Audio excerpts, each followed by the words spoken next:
full of outstanding and world-class vision and world-class this. I'm a real leadership geek, honestly. I've spent my whole career reading books and chatting to people. I just find the whole thing and the announcement, the way it's been announced, bizarre. If you could move away from a model where teachers are so intensely focused.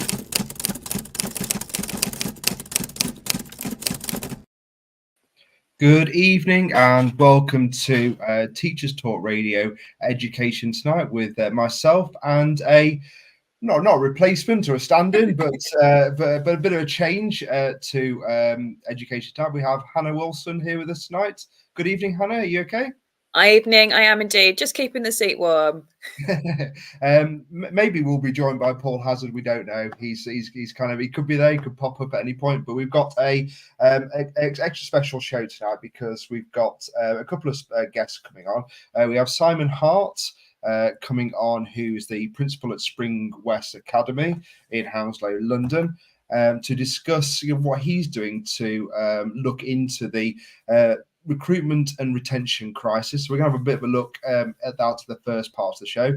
The second part of the show, I'm sure like everybody else, you've been bombarded with leaflets, manifestos, TV channels have taken up by everything, but it's manifesto week, and we want to kind of have a little look at the manifestos that are coming out. So we'll be putting a spotlight on the Conservatives and Labour tonight, but don't worry, we will be showing balance. We will be wandering our way through all the other parties kind of as the election looms to us. So we're really pleased to say that Freddie Whitaker, the Deputy Political Editor of Schools Week, is also going to join us about past, just to kind of help us kind of navigate what is going on with the manifestos and what has kind of come out this week.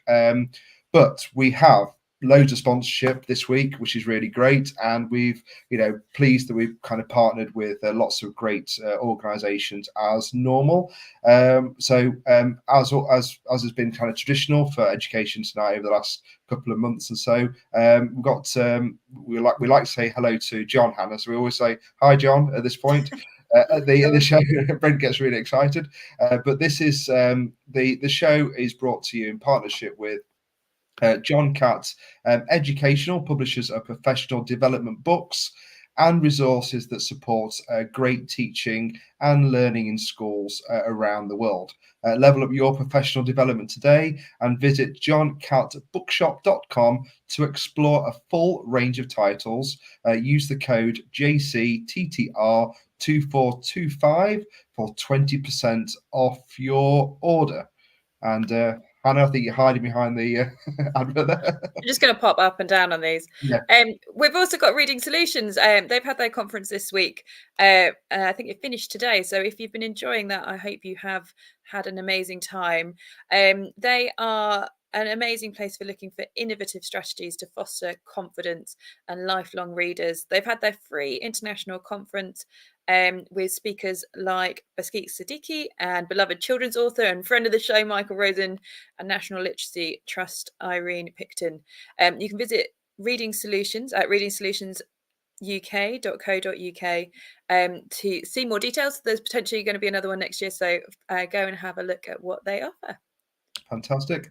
And we're also sponsored by Easy for You, empowering education with Easy for You, where innovation meets accessibility. Their subscription-based offering not only equips schools with cutting-edge devices, but revolutionizes the learning experience by eliminating financial barriers, streamlining support, and embracing technology. Easy for You isn't just providing tools, they're shaping a future where every student can thrive, unburdened by limitations. Easy for You, transforming education one device at a time. And you can find out more at www.easyforyou.school. So that's the 4 as in the number 4. Yeah, and they did a great show with Tom and James, I think, last week. So if you want to know more, go and have a little watch of that. And our final sponsor tonight is Apps for Good. So Apps for Good gives schools free introductory computing courses. The courses are for everyone, including those who aren't computing teachers. And they are fully equipped with resources mapped to the UK computing curriculum, and students will develop essential and digital skills by working in teams to create prototype apps for good. So you can visit www.appsforgood.org to find out more. Yeah, and that's a really important one. Okay, my background is ICT and computing. We were just talking quickly before the show about certain subjects, and we'll dive deep into the data that came out around kind of recruitment and retention. I really don't know what's happened to ICT in state education. I've not taught at Key Stage 3 for years now, but when I left it, we're having really good kind of courses with developing, competencies around spreadsheets, databases, PowerPoints, really good kind of digital literacy skills. And marking some work the other day, it's like no one had used a computer before. I don't know if kids are doing it on their phones or whatever, but as we'll see, it's one of the consequences of this recruitment and retention crisis. So a report came out by the National Foundation for Educational Research, the NFER, that really kind of had a really deep look at kind of what's going on and see if there were any kind of changes in projections going forward. It came out kind of literally just as the election was kind of announced. And obviously, Simon Hart, hopefully, if he can come on and talk to us some point this evening, he's been famed for kind of booking this recruitment crisis trend that's going on at the minute. If I just go through kind of some of the key headline figures, we've shown these this data. We've talked about it on podcasts before, Hannah. But it is that you can see this data now. You can see the versus business, and it's just not getting any better at all. So we can kind of, I think, if we just show kind of the slides, the kind of as we go through some of the data that's there. Yeah, see, I'm gutted that art is missed off that one. I think that's probably a massive one that's taught by non-specialists as well, quite similar to design and technology. Yeah. But yeah, so you can see there that some of the trend is kind of started to flatline. I guess kind of the people who are in it now are in it for the long haul. Really, I can't. If you kind of in it, and certainly if you kind of, I don't know. I'm 43 this year. I'm kind of right in the middle now. I can't. This is it for me, really. I've got to kind of just stay in. So, I mean, me and Brent have talked about this before. That you get to that point where you've got to kind of you're in it for the long haul, and you are a survivor now of all of the educational reforms kind of that have kind of got rid of so many teachers because they've just had enough. But Jack Worth has said the teacher supply is in a critical state, which risks the quality of education that children and young people receive. Ambitious, radical and cost-effective policy actions to address teacher recruitment and retention is urgently needed. So as we kind of as the graphs just kind of flick through there, the main headlines from that data from the on the report was that overall secondary recruitment for 23-24 has only reached half of its target. So this is the really damning bit, is that it's not attracting people. The industry is not kind of attracting the people that it needs. So it's kind of at both ends. We're losing a lot of great staff to early retirement, and some people who have just assessed their well-being and just said, I can't do this anymore. I just need to be with my families. I just need to kind of do something. I just need to kind of have a break away from it. I was talking to a business studies teacher that I've worked really closely with, and he's really invested in education, really invested in teaching. He held kind of off his own back. He held little webinars for teachers around exams and that type of thing. And he's messaged the other night to say that he handed his notice and he left at Easter. And again, that's another really big personality that's going. Yeah. Any thoughts, Hannah? Are you seeing the I same? think it's quite interesting. I think a lot of people, I thought people would go after COVID. I thought they'd go, oh my gosh, that was horrific, I'm out, and kind of go early then. But actually, that kind of a lot of people stayed in it and nobody moved. Certainly in my area, because I remember having a trainee, and it was my best trainee I've ever had. And the poor girl couldn't get a job because just nobody was moving in our area. Yeah. But now, like, I couldn't hire somebody to do it. And the same as, like, I think trusts are really struggling funding wise. So quite often they're going, actually, we're not going to fill that one. You've got plenty of hours in-house, move the specialists, have non-specialist teacher and just fill it in-house, and kind of filling the gaps that way, because it's just becoming really expensive to try and recruit, and the process of it to then not get many candidates and then have to go through the whole process again. We've got Simon here, so I'll add him in. Oh yeah, brilliant! I just messaged you, Simon. I got your email. Thank you very much for joining us tonight. Pleasure. We've just gone through some kind of basic data from the NFER about the data that's come out about the teacher recruitment and retention. And kind of, we just said we're losing at both ends. We're not recruiting the right number of staff, and we're losing some very talented people at the other side. And you've got the tagline there, the kind head. In Schools Week, you were kind of named as the Ted Lasso of education, I think. their phrase. And happiness seems to be the kind of driving principle. Do you just want to tell us a little bit of kind of your background and what your principal philosophies are at Spring West Academy? Yeah, thank you, and thanks for having me on. Really, it is kindness first, and that's something I've tried hard to develop since I became a head. So I joined Spring West Academy in September 2020. Inherited a fantastic school. It was an absolute pleasure to teach at Spring West. We serve a highly disadvantaged community. 41% of our students have access to free school meals, which is almost double the national average. High intake of SEND, generational sort of unemployment, working poor, and we have proud teachers, proud staff, and they give everything. So I love the school. I'm very happy there. It's a challenge. The job's a challenge, as you know. So when I took on the headship, I suppose a bit like Ted Lasso, although I didn't mention him to Schools Week, I just felt that, if you sort of give kindness and help and happiness, often, it comes back. And that's what, the principle's been servant leadership, supporting staff.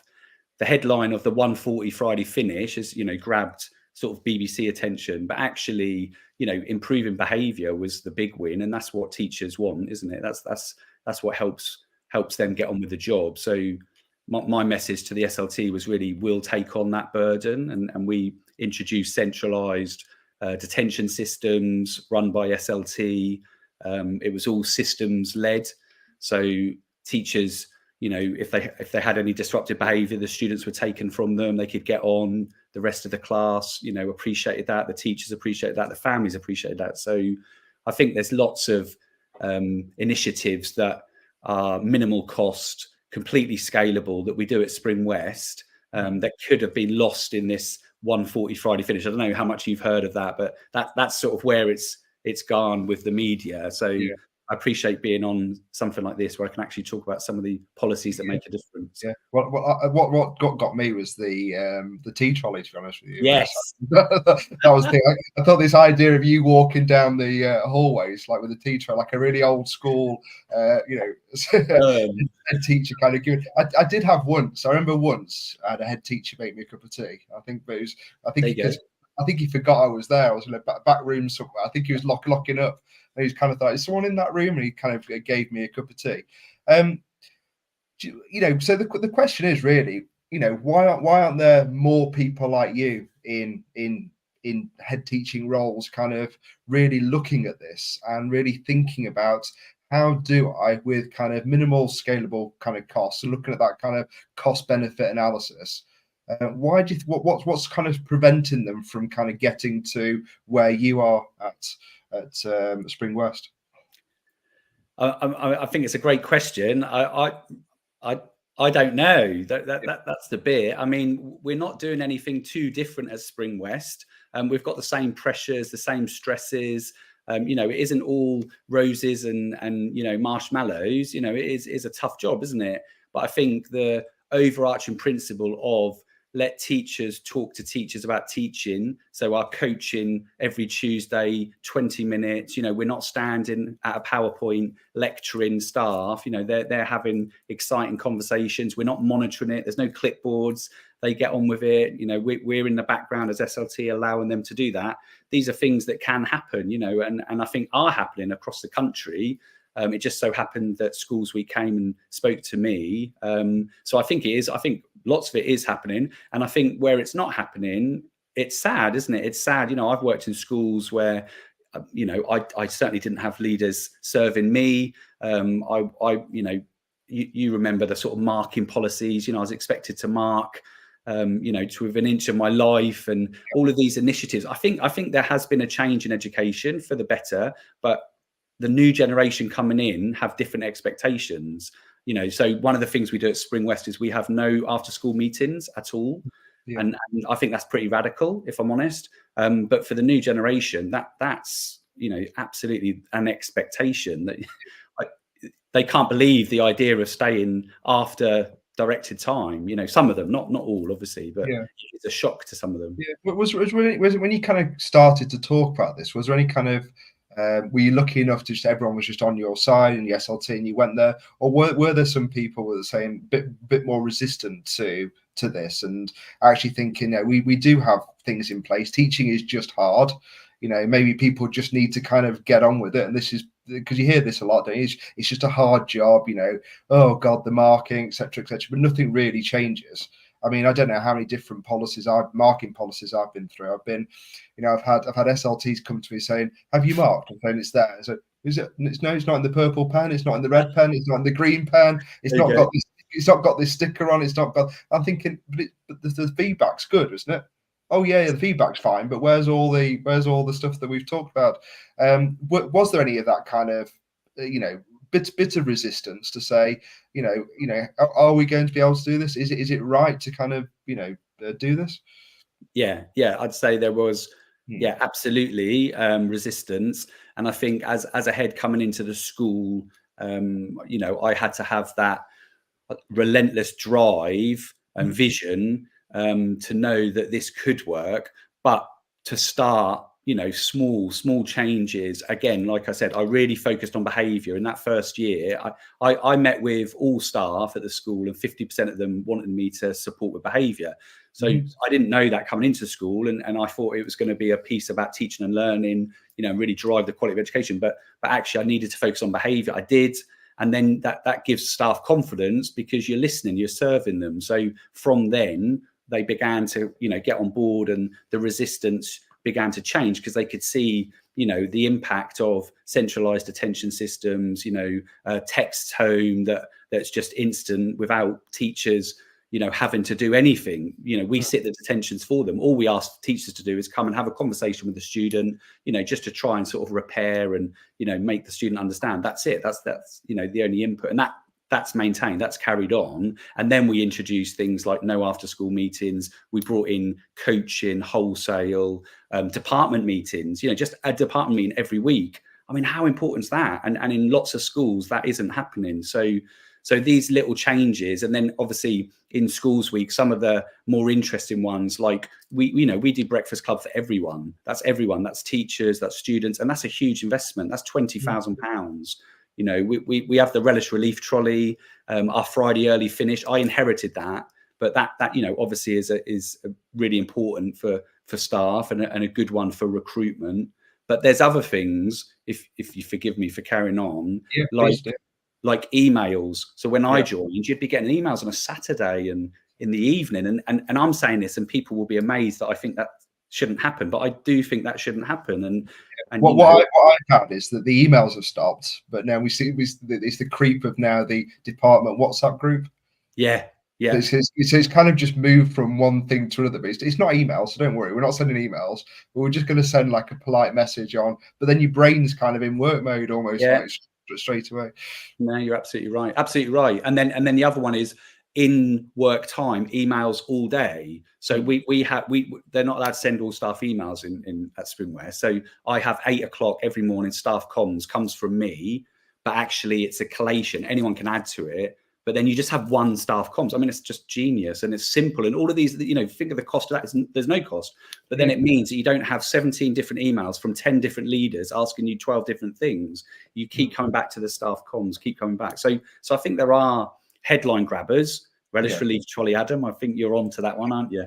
But there's also the basics. And I think the WhatsApp one I'll take back to school, because I think you're onto something there. I absolutely think you're right. Yeah, I think it's just swung a little bit. I remember at one point, kind of last year, I think I had emails, Teams, and WhatsApp messages kind of coming through at different parts of the day. But it's the WhatsApp kind of weekend, you know, and it's kind of done in a nice way. I get it. It's done in a more friendly way, but it still kind of kicks you into for the school mode, which is really interesting.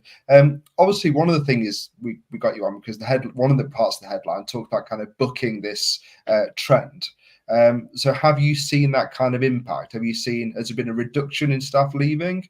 Or okay. Yeah. Just seeing kind of what you've managed to do there.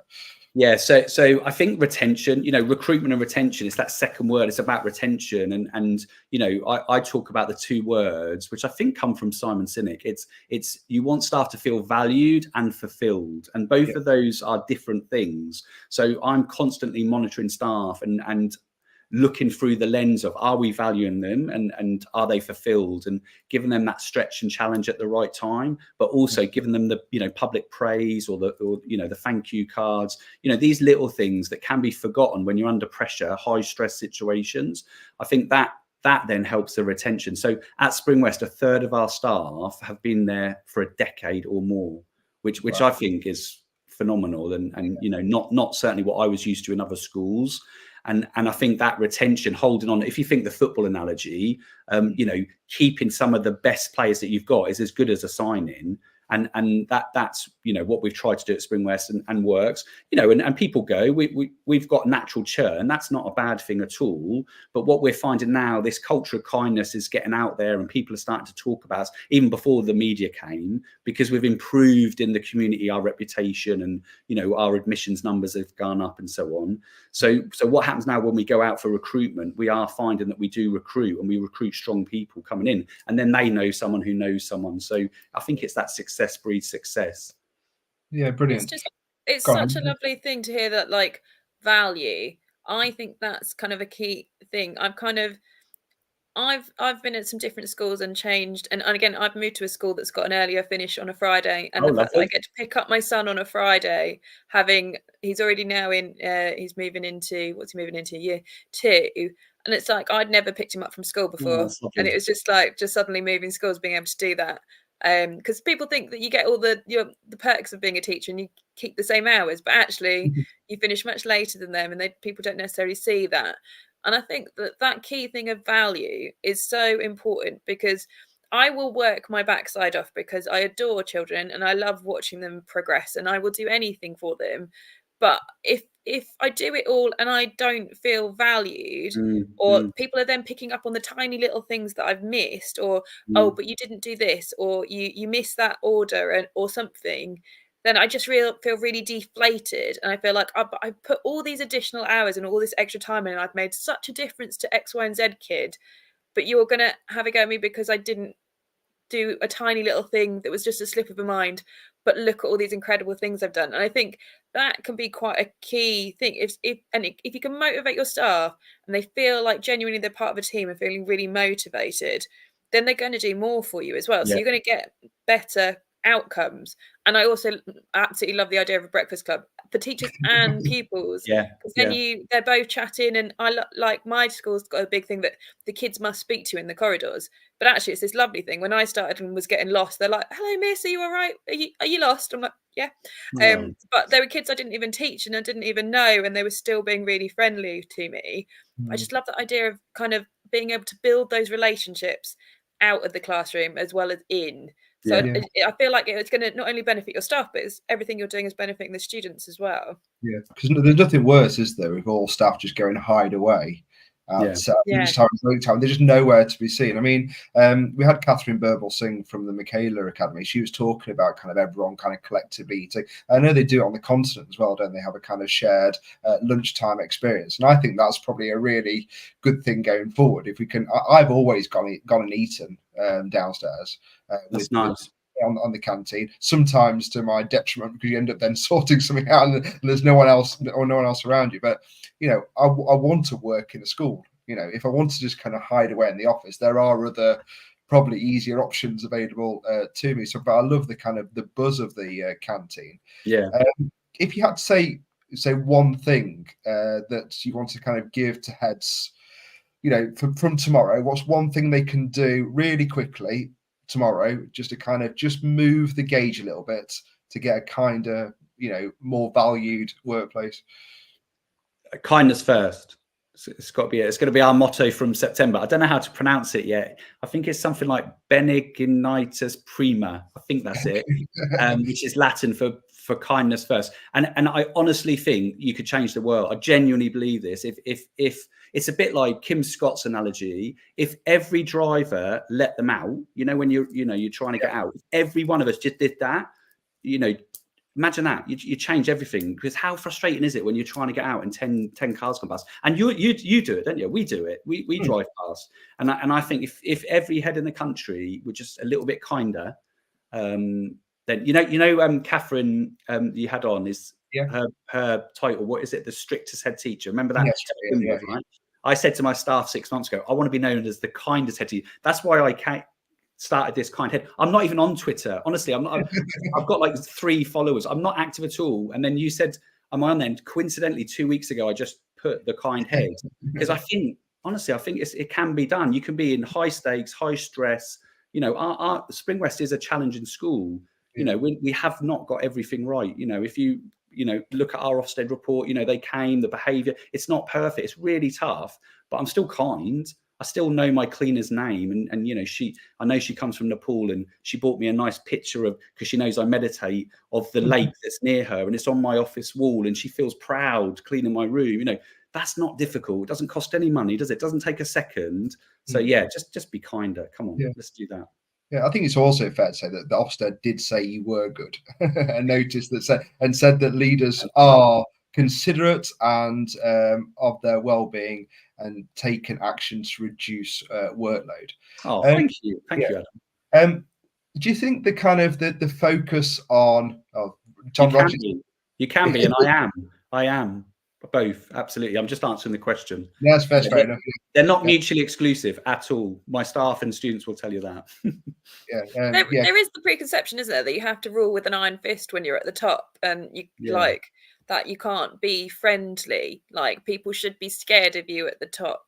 But I think education needs to change. It needs to be that we're kind up and kind down, because I've been doing my master's in educational leadership, and the more I'm learning about leadership, the more I'm like, gosh, I wish, because everyone moans upwards, so it becomes very stressful when you're at the top. And I'm like, I really wish I knew kind of what I knew now earlier, so I was kinder to everyone above me and made sure I go around, like I have an apple tree in the garden, so I make chutneys and stuff, and I make sure I give everyone an SLT, a present at Christmas, and then I do Easter eggs at Easter, because I feel like everything's passed downwards and not necessarily passed upwards. So it's also kind of, if you can create that, it's a nice atmosphere, isn't it? Yeah. And you can create that. You are creating that. Be the change you seek in the world. Huh? I don't know where I'm working. You're passing around tea and you're passing around chutneys. I don't know.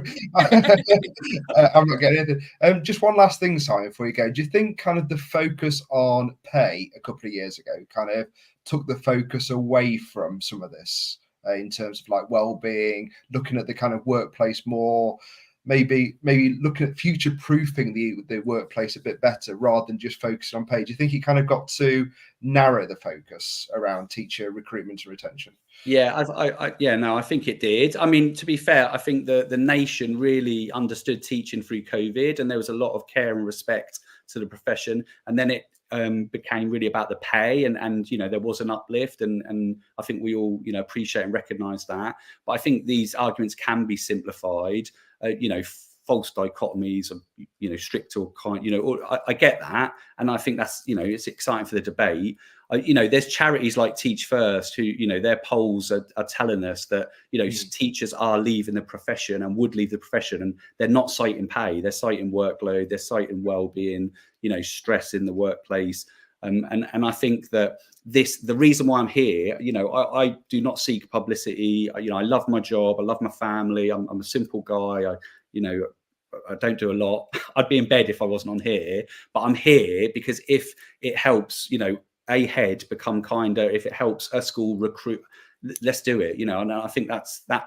I'll do my little bit and then I'll go back to Spring West and try and make a difference there. So yeah, I think you're right. I think workload over, although I'll tell you something, the tea trolley is, I think, the most popular initiative we do, genuinely, from staff, which is, it's madness, right? It's so simple. I think that's the key thing. It's often the really simple things.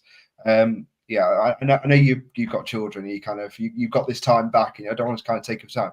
But can I tell you one other little initiative? Just if anyone's listening, it's called the Gratitude Journal. It's really simple, and all you do is we're a Google school, so we have a Google Doc that's live. Anyone can edit. Just sits in the background, and you just drop you know, the acronym of the staff. So it'd be like, I'm SHA. I'm really grateful. SHA did my cover this week, and then they go away. We don't broadcast it, we don't publicize it. It's about 53 pages now, and it's just beautiful. And the 3 wins of gratitude, you know, writing it feels good, reading it feels good, and seeing someone else give gratitude feels good. And it's just, no cost again. Yeah, I've seen that work. We had a bit more of a technical way. I think we used a program called like Weekly 10. Okay, so nice. At the bottom of that, we could then kind of, you know, attach like a thank you or gratitude to kind of somebody. Really, last point, and I will let you go and spend your evening. We're going on to the manifestos later on the show. Are you over the? Because I don't want to make a political thing, but are you hearing the right things? Do you think, as a head teacher, over this week? Are some of the things that you need to hear, are they coming through in the manifestos that are coming out from the main political parties? I'm very neutral. So I mean, the next government needs to support teaching, and I think, as I said earlier, you know, I'm a big advocate of Teach First. Do a lot of work with Teach First. I think what they are advocating in terms of, you know, we need a serious recruitment and retention strategy. You know, 6,500 teachers, absolutely, it's a great ambition, and it will help. And I'm sure every other party has similar, you know, policies. But I'm quite calm and comfortable. I'm open to any government. I'll be at Spring West. I'll be doing my little bit, trying to you know, change my patch, make a difference. And I think we've got to, you know, raise the profile of teachers, and head teachers, you know, be kind, and staff be kinder up as well. Absolutely right. You know, we're all people. You know, we're just trying to do our bit, aren't we? Yeah. Fantastic. Okay, thank you very much, Simon. No, thank you both. Really appreciate the time. And I'm sure now people can follow you at the Kind Head, and maybe you can put little snippets of advice on Twitter, and we can all kind of follow it. And there you go. Go. So there you go. Everyone follow, because if you had 2, then I joined you earlier on in the week. So I'm the third. I followed. Hannah's coming on. So we've started a kind of move. We've got 2 comments tonight as well. I reckon we'll get 2 more followers from them. Yeah. Thank you. Have a great evening. Thanks. All the best. For you done tonight. Thank you very much. Cheers, Bye-bye. Simon. Thank you. Wow, I feel invigorated. I feel you know, that was great. I feel it's nice to know heads like that exist, isn't it? It's just the power of kindness, isn't it? It's probably one of the most simple gifts, really. You know, we have a kind of message to our kids that we just say, you know, kill them with kindness. If anyone's kind of, you know, nasty to you at school, just kill them with kindness, you know, and they'll eventually kind of come round, because they might be having a bad day. Here's another kind face. Good evening, Freddie. Evening, both. How are you? Good, thank you. We do want to kind of move on to the manifestos, and you know, we've kind of split the show into 2. So thank you very much to coming on tonight. Obviously, we had a very quick look at the Labour manifesto today. We've had a bit longer to have a look through the Conservative manifesto. But as Simon said there, one of the things that he needs to hear as a head teacher is there a clear plan for recruitment and retention in teaching? What have you read this week, Freddie? Is that coming across from any of the main political parties? Yeah, it's interesting that you say that.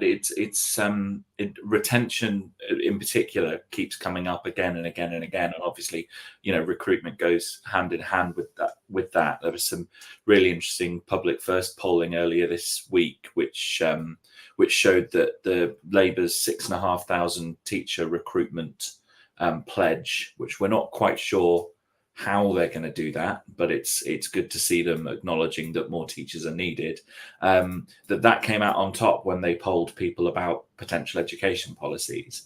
So it's clearly cutting through to the public as well. It's not just people who work in the sector who know that there's a crisis. And not much from the Conservatives, I have to say, about recruitment and retention. Their manifesto was a kind of odd mix of things that they've already pledged to do, things that they've already said they'll do, like introduce the advanced British standard. Yeah, well, Hannah, is it okay just to put some of those kind of points up? Yeah, it's the next one. It's the next one here, because you're right. It is a kind of smorgasbord of like kind of seemingly kind of random ideas. Really, it's like they've thrown the kitchen sink at it. What I would say for the Conservatives is that there's a lot more content. I don't know whether it's all been properly thought out, but there is a lot there. I think there's a lot more content that they haven't announced before. So things like protecting day-to-day spending in real terms, although the IFS says that would actually work out as a £3.5 billion cut to the overall schools budget because people numbers are falling. Things like putting the guidance on mobile phones on a statutory footing. There was definitely more new things that they hadn't announced before in there than Labour, and Labour very, very clearly said in advance that it wasn't going to have any surprises. It wasn't going to, put anything in the manifesto that people hadn't already seen. So, and that's what we got. But there doesn't seem to be stuff joining it up. The one thing that you can say about the Labour manifesto is even though all the policies had been announced before, they properly join up. It's a mission document as well. They talk. A big part of it is them acknowledging the challenges that they face. Now the problem is one big elephant in the room with a lot of those challenges is money. The SEND crisis, the teacher recruitment and retention crisis, buildings, all of that. You're not going to solve that without investing serious money, and that's the thing that they don't have a plan for. Yeah, they've put a lot of weight on this, the private schools and the taxing of private schools. From what you said there, do you think that is going to do what they're going to do? Do they need to get funding from other sources to make all of these things kind of happen? Yeah, I mean, effectively, the money that they think they'll get from the private schools policy, £1.5 billion a year, that's effectively already spent. That's spent on things like the 6,500 teachers, putting counsellors in secondary schools and giving access to counselling for primary school pupils. That money is tied up with things that they've pledged in their manifesto. If they want to do more, if they want to go further than that, then money has got to come from somewhere else. And that's what the Institute for Fiscal Studies has said today, is that, they've backed themselves into a bit of a corner saying no tax rises on working people, ruled out all sorts of things. But, you never know what you're going to have to do a couple of years in the future. So that at some point, these things that they have fully ignored. I mean, I think I've having seen Bridget Phillipson sort of settle into the role over the last couple of years. She understands the challenges. She knows what's in her in tray. She fully, and she can articulate it, right? She's not denying anything. And the manifesto did that the same.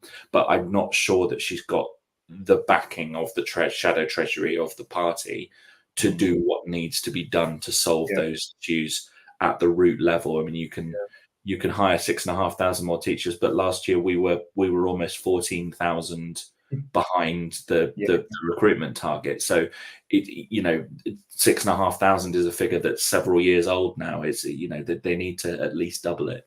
Yeah, I mean, it's really. I definitely got that as I read it. I didn't feel that education's there. It's kind of part of it. But if you think about kind of where Labour were back with Tony Blair, and it was kind of education. I didn't read that from the Labour manifesto this time, that it was kind of front and centre, and everything's going to come from that. Do you kind of agree with that point, or? I definitely do. I mean, this isn't 1997. It's a completely different world. I mean, I don't think Tony Blair's Labour Party would be doing as well as Keir Starmer's Labour Party is now. I think you look back on those times and it seems quite antiquated now. But I do think that a lot of the ambition in the Labour offer actually lies in the things that won't cost a lot of money. The things that Bridget Phillipson's that the manifesto is talking about, for example, joining up admissions and place planning, giving councils back that oversight role and telling schools, regardless of your structure, regardless of whether you're an academy, a maintained school, all of that, you've got to follow the council's instructions on things like admissions and place planning. And that's the sort of thing where we're hearing from school leaders. They say, actually, that could make a real difference, because that is the problem at the moment, where, you have some schools that are very inclusive, often, the one school in an area that's incredibly inclusive of children with SEND, and all of the other schools push children that they should be accommodating onto that one school.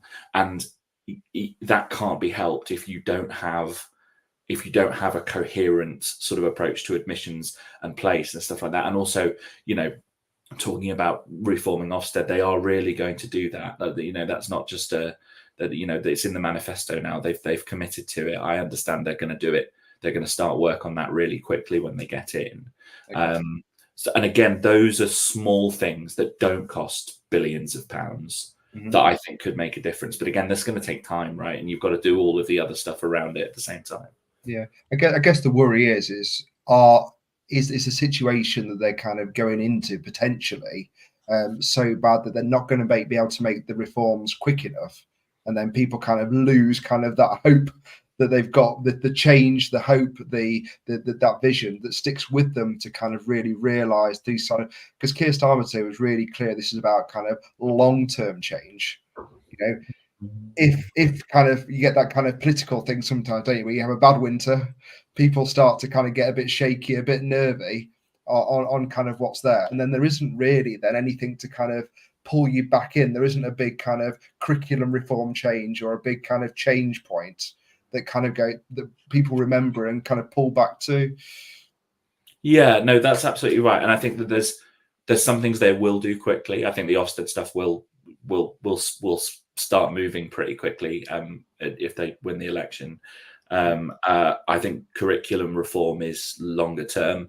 I can't see them rushing that. And actually, I don't think anyone would want them to rush it. I mean, I've not been a teacher myself, but my understanding is that when Gove came in and tore up the curriculum, it was very, very swift. It was very, very rapid. People didn't have time to catch up, didn't have time to really feed back.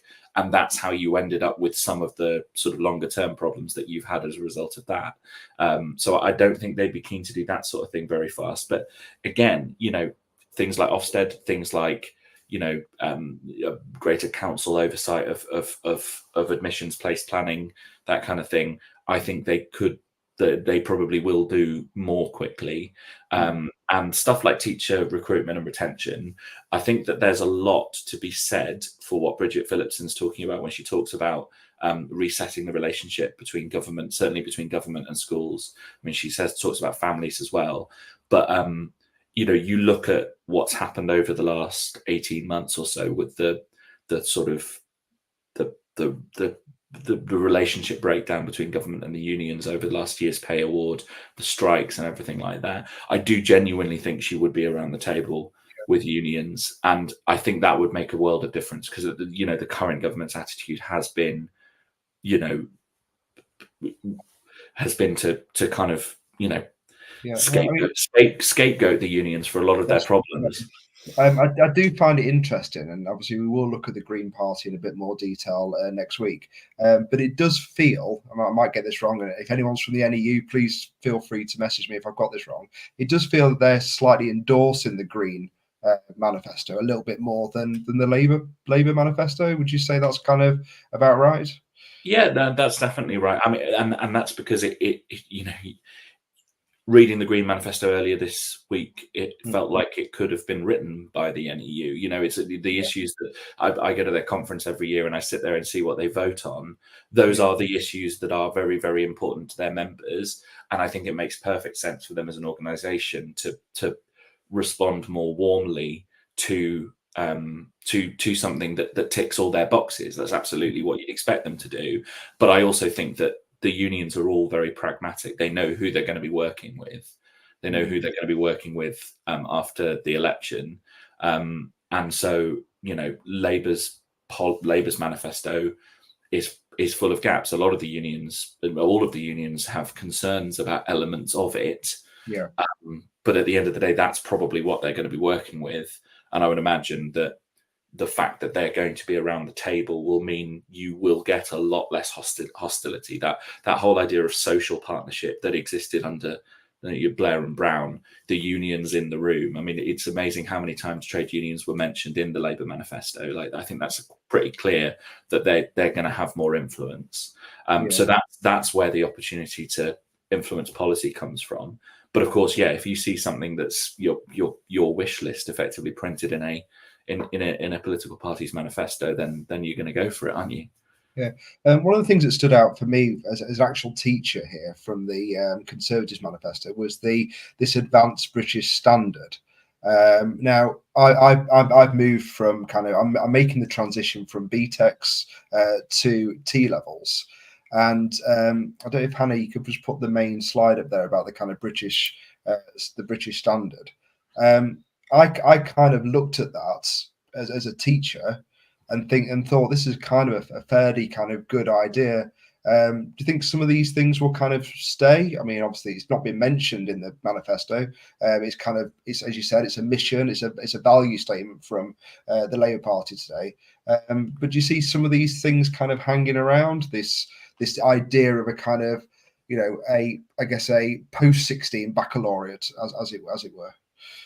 Yeah, I mean, when she's been asked about the maths to 18 thing, Bridget Phillipson has said that she's more focused on maths in the early years. They've talked about replicating the success of phonics, but for numeracy. So I don't think you'll hear anything from Labour on maths and English to 18. I think their curriculum review is going to go right up to 18. So you might see some stuff in there in terms of like broader mixes of subjects. They've also said that they're going to review assessment. So you may well hear something that allows more diversity. You know, you might some kind of baccalaureate, but I think it would be very, very different from what the Conservatives are doing, which is it's very focused on, you know, two distinct routes, both involving maths and English to 18 in some form. And that's because, you know, Rishi Sunak loves maths, is obsessed with maths, and that it's the vehicle for that. It's a thoroughly bizarre policy for the Tories to have announced when they have, because it's going to take 10 years, and they have weeks left. I mean, but to be fair to them, it was kind of on their radar from I think October. There have been papers from October. Obviously, they are in power and they do need to. You know, we didn't know they might have been here till November. They might have kind of then here afterwards. So they have to kind of put things in place. I guess the difficult thing is as a teacher, kind of I've moved out of the secondary education into colleges, and what I'm seeing just the sheer volume of students who aren't achieving maths and English. And as far as I'm aware from my colleagues in secondary school, this is a potential problem going forward, because we've kind of got a system at the minute where students need to retake until they achieve a certain grade, which is fine. But the huge burden that's putting then onto FE to do it. I think a local college here, we're looking at like 2,500 students in one go retaking maths and English in a small city. The scale of that is absolutely enormous. So it's just interesting that we didn't kind of, I think as a teacher, it'd be nice to have had some kind of idea of what a potential Labour curriculum might look like. And I guess you could argue from Conservatives, at least you might say it's an odd thing to put in at this time, but at least it's kind of there. At least it's saying this is the direction of travel that we want to take. Currently, from what I've seen from Labour, I haven't seen any kind of curriculum-based stuff. For example, will our BTECs going to continue? There are kind of very practical administrative stuff that's going to happen very soon to teachers. Do you think it was kind of a mistake not to put a little bit more kind of meat on the bones with? I mean, I would have. If I was coming into government, I would be looking at an immediate pause to the BTECs stuff, the defunding, because from what I hear from colleagues, it's happening too quickly. It's happening at a time when institutions don't really have the resources to cope with the change. T levels are largely untested, and T levels which they're going to replace in 10 years or something. Again, there's a sort of lack of coherence there. But I think Labour's going to need to say some stuff about that really, really quickly if it gets in. I think they're really keen not to do curriculum stuff before they get in. They're really, really keen that happens when they're in government, not beforehand. Because they've got a lot. They've got to have a look at what they've got. They've got to get in there. I know they have access talks and everything, but they're not really going to have the full civil service. They're going to have the full civil service at their disposal until July the 5th.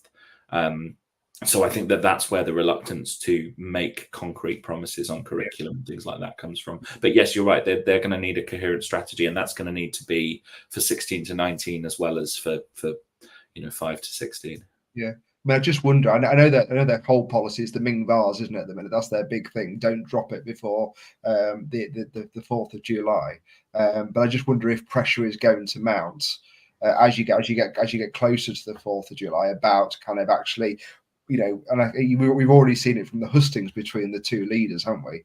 Of actually the push is, what is it that you're going to do? What is this kind of concrete plan? I feel like I've talked for a lot there. Hannah, do you want to have you got anything to kind of? No, well, I was listening along. I do think it's quite interesting. I know Keir did because obviously I'm art, so it piqued my interest when he spoke about potentially changing the Progress 8 and adding more of the creative subjects in there, because I feel that they are undervalued, and especially with children's mental health, actually balancing the kind of curriculum out by having students do one of those does kind of benefit the students. I personally see the benefit. I know the Cultural Learning Alliance released their data on actually how it impacts their maths and English scores if they do a creative subject. So I like the fact that I did maths A level. I completely appreciate the importance of maths, but also I feel like it's not going to be for everybody. I know Richie loves it, but it is that kind of making sure it's balanced for everybody. And I think it's that question, isn't it, of making sure it does all rather than the few. And I think that the T levels, I like the idea of the T levels, but they haven't been delivered properly in the fact that teachers aren't aware of them. Teachers haven't been taught what T levels are. So, and we're the people having those conversations with the students. So we're not able to have those conversations and kind of guide them in the right direction when us as teachers kind of don't know what we're kind of essentially sending them off into to be able to guide them. And I think there's all those multifaceted layers that everything has to be fully functioning and really thought through in terms of how it's going to be implemented. And it's not something that you want to have the teachers on side, not something you do to the teachers. It's going to be quite an interesting concept. Yeah, well, I'm having those conversations now. I'm doing interviews for my colleague at college, and they are asking those questions. What is going to be around? We just have to say, yeah, this is the landscape at the minute. The BTEC is going to be the last cohort, as far as I'm aware, that's going to start in September to see the end of kind of BTECs. So there is that kind of just general uncertainty at the minute. Before I let you go, Freddie, what are you hearing about kind of budgets? Because obviously schools need to make budgets for September and going forward. Are you getting anything kind of about kind of uncertainty around kind of budgets and funding? It's all up in the air, right? The spending review that happened in 2021 set overall school funding up until the end of the current financial year, right? So schools nominally know what the sort of September to April portion of their budget's going to look like, but there's no knowledge about what happens from next April at all. The pay award is not going to happen until late July at the earliest, because Labour will probably want to spend some time reviewing the STRB's report and recommendations. So you've got schools having to make budgets now for September when they don't know what the pay award's going to be. Mm-hmm. They're supposed to set 3-year budgets. They're supposed to have indicative 3-year budgets. Can't plan beyond next April. In terms of pay, is that an easy one for Labour, just to say we're not going to do it this year because we've only just kind of reviewed it? Is that kind of an easy one for them to kind of grasp? That won't wash. The NEU will strike if there isn't. Look, it does. I don't think it has to be in the region of what the unions are asking for. That they're quite pragmatic. I think they see the pay restoration thing as a longer term thing. I think, given what inflation's doing, given when the STRB made their recommendations, I would suspect that the recommendation is around the 4% mark. I don't think that would be completely out of Labour's grasp to fund that in some way. And presumably, if the Conservatives came in, they would look to stall. The music from before was to kind of not deliver on that. They were stalling because I think they probably realised that this was going to happen, an election was going to happen, and it was probably going to be someone else's problem. If the Conservatives get back in, I can't imagine that they will change the approach that they've had for the last few years, which is to try to get the lowest possible deal past the unions, and then give in at the last moment when strike action has disrupted schools. The unions won last year. It was hard won, but it was won. They got a pay rise that most people would have thought they never could have won. I think the Conservatives don't. I think they were a bit blindsided by that. I don't think they thought that was going to happen. And so I think, but I don't think they'd have learned their lesson from that. Especially if they won. If they won the election, they'd see it as vindication of their whole approach, right? But it's probably going to be a Labour government. I would imagine they'll want a bit of time to make the pay decision. So you'll still have a bit of uncertainty going into September. I wonder if a lot of schools might have planned for the a rise of around the inflation rate in sort of May time when they were looking at their budgets. But whatever happens, from everything I hear from leaders, is that if there is a rise of say 4%. That's got to be funded. It's not something where there's headroom. 44% of leaders expect to set a deficit budget next year. It's not. I mean, it's serious. Okay. Oh, brilliant. Well, thank you very much for your time tonight, Freddie, and your insights into the manifestos. Have a great evening. Thank you very much for your inputs. And you can follow Freddie on his Twitter page there. You can see his handle at the bottom. And have you got something published? You got something out for tomorrow morning? I heard that you're busy tonight. Yeah. So Schools Week's weekly edition is out tomorrow, and we'll be doing one every Friday as usual. Ironically, our last one of the school year is on July the 5th, the day after election day. So we'll have the results on the front page then, and then presumably quite a busy summer for us all. But you can follow Schools Week on Twitter as well. All our stuff goes online as well. Okay, thank you very much for your time tonight, Freddie. I really appreciate it. Thank you. Thanks for having me. Thank you. No worries. Oh, there's lots to kind of unpick there, but we're kind of a minute short of our hour, and I do like to kind of just so I can open up the lounge for my daughters that I've kind of told to go and sit upstairs tonight after kind of the last time of them just flicking through kind of YouTube and kind of nuking the internet here. The show has been brought to you by a number of kind supporters. We've got John Katz. And you can get more information from John Catt, as always, at johncattbookshop.com. And you can see there we've got an offer code of JCTTR 2425 to get 20% off your orders. We've also got Reading Solutions. You can go visit them at readingsolutions.uk.co.uk. They just finished their reading conference, which sounds amazing today. So go check out their resources and things. And if you've been to that, let us know how it was. It sounds really good. Brilliant. And we've got Easy for You. And you can see their website there to embrace technology and equip your schools with cutting-edge devices to revolutionize learning. You can visit them at www.easy4u.school. And our last sponsor is Apps for Good. You can visit them at www.appsforgood.org. They do free introductory computing courses for everyone. So that's not just computing teachers. It can be any staff within your school. And they do amazing courses as well for students where they can learn app design and computing skills. And they cover the whole of the UK computing curriculum. So you can go check them out as well. Brilliant. And if you want to apply to be a host for Teachers Talk Radio, we've got a QR code which is coming up on the screen. You can scan that code for more information. If you want to kind of have a look at the Education Tonight kind of back catalogue as well, it's also on the next QR code, and you can kind of scan that to listen back to your favourite shows.